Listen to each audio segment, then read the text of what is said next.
what's up you guys? I'm Dr. Sharma. Having been through one of the hardest graduate schools that exists, I have to tell you, it was really important that I trained myself to study for long hours of a day. And I'm talking 10 plus hours to points where towards the end of my second year of medical school, I was studying for 16 hours a day. Like, it was pretty insane. But I can tell you the ability to study for long hours is actually really important, especially if you're going to graduate school, if you're in undergrad, whatever it may be, but that's really requiring you to study for long hours. It's hard to maintain, but I did learn a few techniques and tricks that really helped me stay focused for those long hours. So let me take you through 5 of the things that I did, 5 of the things I learned about myself that really helped me do that I'm gonna tell you so that you can hopefully stay focused for a full day. First of all, you actually need to have a really good sleep-wake regimen. Now, you wouldn't think that waking up early and sleeping early is actually that important, but it actually is, because you're gonna be super tired and you're gonna be super burnt out if you're gonna be studying for long hours of a day and long periods of time and not getting enough sleep. Like, you're totally gonna burn yourself out. This is a marathon, not a race. Remember that a lot of your memory retention actually comes from sleeping during the REM and non-REM cycle of sleep. That's when your brain is really resting and those neurons are really creating those synapses, and you're creating long-term memory of the things that you were studying the day or the 2 days prior. They say that the best day to study before an exam is actually 2 days prior to the exam, and making sure you get enough sleep that night and the day prior. Waking up early with the sun is really important for good circadian health, and it's really helpful for maintaining melatonin levels, especially when you go down to sleep at night. Number 2, create a rough agenda of what you want to complete during each day. This gives a trajectory of what you're going to be accomplishing and gives you an agenda of what you should be doing every single day, almost down to the hour or minute. I didn't do it down to the minute. I think that's a little bit too extreme. I would like to split up my day into hourly bases, the 2-hour basis on what I should be doing if I'm in a certain chapter, if I'm getting a certain PowerPoint ready, just exactly what I'm gonna be working on during that part of the day. If you don't create some sort of rough plan, even the night before, you'll find yourself sort of dozing off and procrastinating, and it's not really helpful. You're gonna get way more done when you actually have some sort of plan, something that's moving you forward and pushing you forward, saying, you know what, I got through this day and I didn't get through these tasks.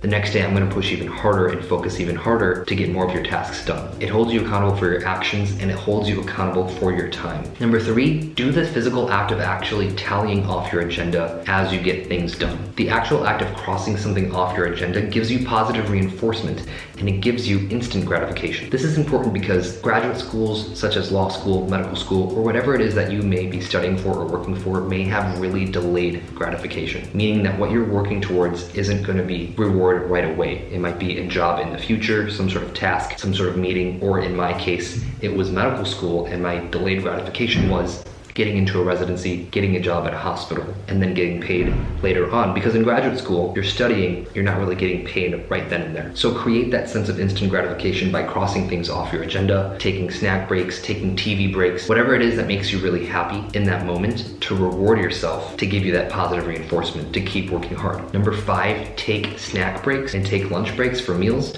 but don't overdo it. Snack breaks are hugely important because, of course, our brain's main fuel source is glucose. It's really imperative that you keep your body fueled so you don't get into states of mental exhaustion when you're studying for long hours. But here's the caveat. Large carbohydrate meals will cause your insulin levels to skyrocket. And insulin is extremely important for what? Storing glucose into our skeletal muscle cells and our liver, not our brain. If you've ever seen a PET CT scan before, and I'll sort of explain exactly what that is, it shows where our glucose is being driven into and what cells are taking up the glucose during periods of time. So a SPECT CT of a person who's just eaten a large carbohydrate meal actually shows a lot of the glucose in the muscle cells and liver. And if you'll notice, the metabolic activity or the glucose uptake in the brain is actually lower. This is the reason why when you eat a large meal that has a lot of carbohydrates, you actually get super sleepy. Therefore, make sure that you're incorporating a lot of protein into your meals, making sure you're not going overboard on the carbohydrates so that you get a nice maintained source of glucose, and you're not going overboard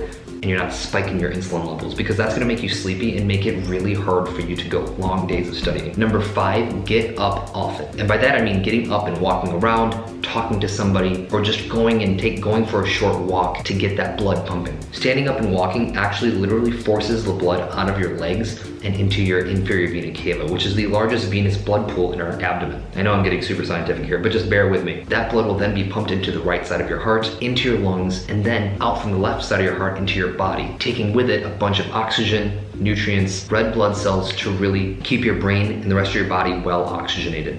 When you sit down for long periods of time, what happens is called venous pooling, where a lot of the blood starts to pool inside of our legs. Because you're sitting down, you're not really contracting any of those muscles, and the venous structures in our legs start to really pool a lot of that blood flow, which decreases the effective volume of blood flow to the rest of our body, including our brain. So every 30 minutes to an hour, get up, walk around, stretch those legs, contract those muscles. I would actually put a timer on my phone to make sure that I actually get up and do that. Get up and walk around every so often. It also helps you keep your eyes off the screen for some time and helps you focus on distant objects so that you can sort of get away from the screen for a while, because that can be sort of harsh on your eyes, can really cause screen fatigue and then decrease the overall ability for you to study for long periods of time. And it's also better for your overall eye health. 6, I'm going to talk just briefly about caffeine. I know I talked about just 5 steps and techniques that I used to really study for long periods of time. I want to talk about caffeine for a second. I think the response and use of caffeine is extremely variable. I think if you need caffeine daily, you're a daily coffee drinker, you wake up in the morning, it's your eye opener, whatever, go for it. Do whatever you need to do in terms of keeping yourself well caffeinated. I personally think that I want to try to find other ways to keep myself awake and alert and moving forward, because caffeine at the end of the day has very strong adrenergic side effects on your heart and your entire body. So if you're really pumping yourself with caffeine, trying to stay awake that way, I think that can be a little bit unhealthy, and you should be doing that in moderation. I know a lot of you are gonna think, oh, you know what? I drink tons of cups of coffee a day. I don't get anxious. I don't get any heart issues. I don't feel any chest tightness. I'm totally fine with that. That's great. Just do what works for you. That's my opinion on coffee. That's why I didn't really bring it up as a full-on bullet point. I think if you can try to find other ways to keep yourself focused and pumped, I think that's awesome. I hope those techniques that I used really helps you guys study throughout the day. Whatever it is that you may be studying for, good luck with everything. I know law school, medical school, undergrad, engineering, software engineering, chemistry, teaching, whatever it is that you really need to stay focused for, I hope this all really helps. And as always, good luck. Please like and subscribe for more videos and let me know how I'm doing. Go ahead and comment and ask me any questions below.